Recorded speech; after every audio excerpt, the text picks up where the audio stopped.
Ito lang yung ating napamili kay wholesaler. Sa kabilang bayan pala to. 2,928. 2,928. So, magta 3K. Plus, nagpa-load din tayo. Ay, hindi pala nagpa-load. Nagpa-cash in kasi via GCash.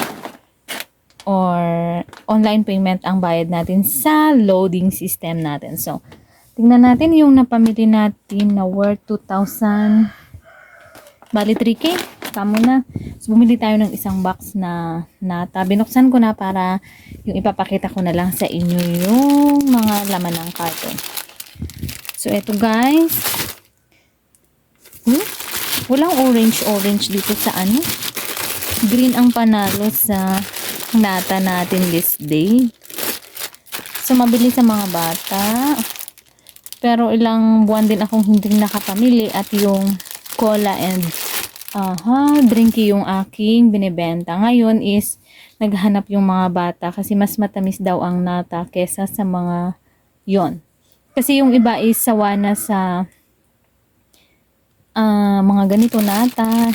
Yung iba sawa na din sa drinky and cola. Kaya sabi naman ng ibang bata is bumili naman daw ako ng ibang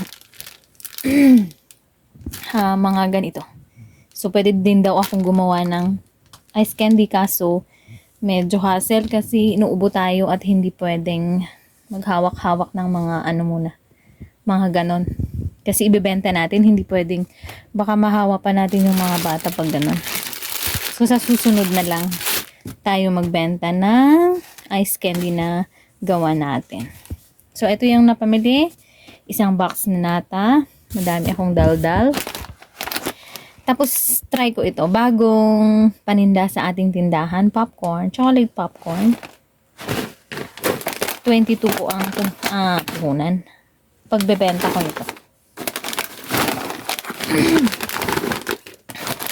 4 lang kasi testing. Then, 5 toyo. 5 toyo, 5 vinegar. So, hindi po ako bumibili ng madamihan dito. Yung kung ano lang yung kaya ng budget. Kasi mahirap namang mag stocks ng madami. Kasi more on bata naman na yung mga binibentahan ko. So, isang tops. So, mas mura sa bayan. Ang problema lang is yung pagbitbit natin. At saka yung pamasahe, mga ganyan. Pero okay lang naman kasi makikerry naman nung mga discount nito. Hindi pala discount yung kasi is 59 sa bayan.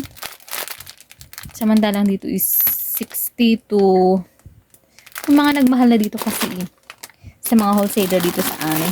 So, Hansel, mga biscuits lang pala to. Biscuit, ayun. Biscuit pala yung madami dito. Biscuit candies. So, ayun lang yun. May dilata pala tayo. 5 sardinas na green.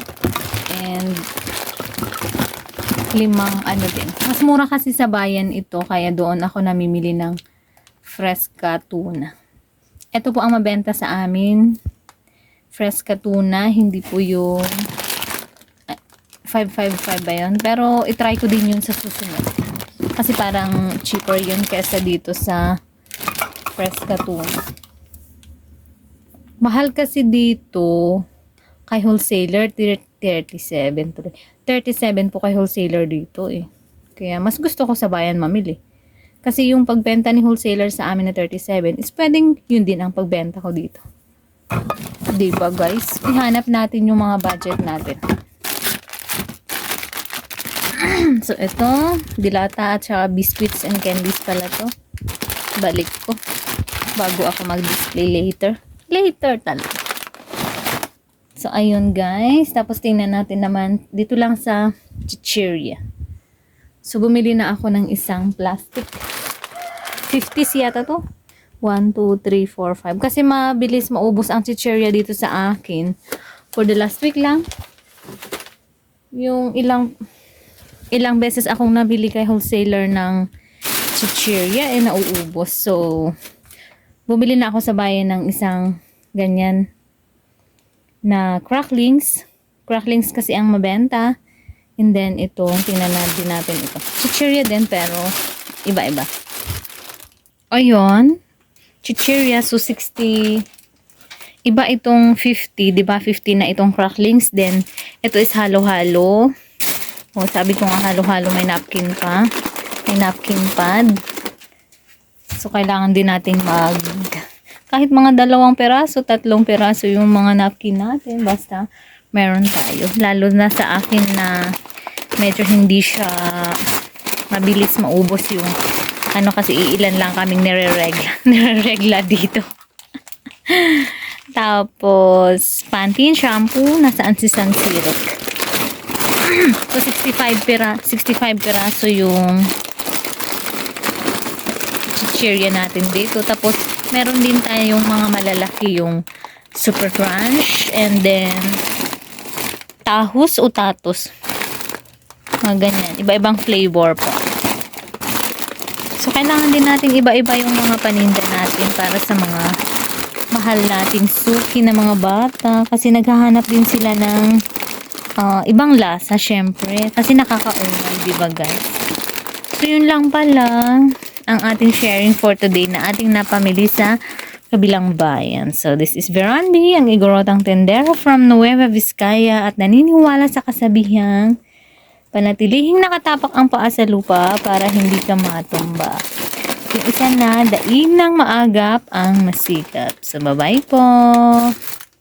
Luto tayo is mag-display muna tayo ng ating mga paninda. So, tingnan, papakita ko sa inyo yung clean up na aking mga paninda. Clean up talaga guys. Oh.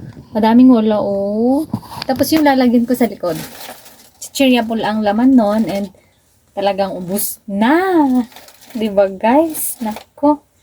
Ang hirap talaga maubusan ng paninda in fairness. Pero nakaka-happy kasi madami tayong napagbentahan. Pero nakakalungkot pag wala tayong ibibigay na paninda sa mga ating tumayo. So, ito muna.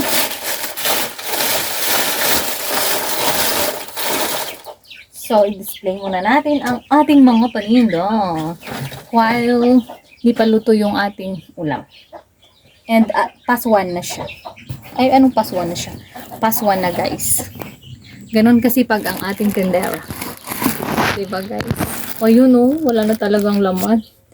Clean up talaga yung andito oh. Yung shelves dito.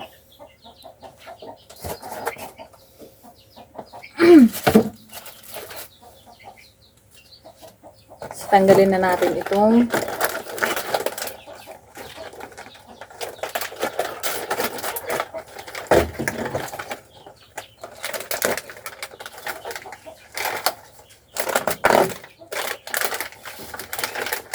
wala pala akong silsilayan.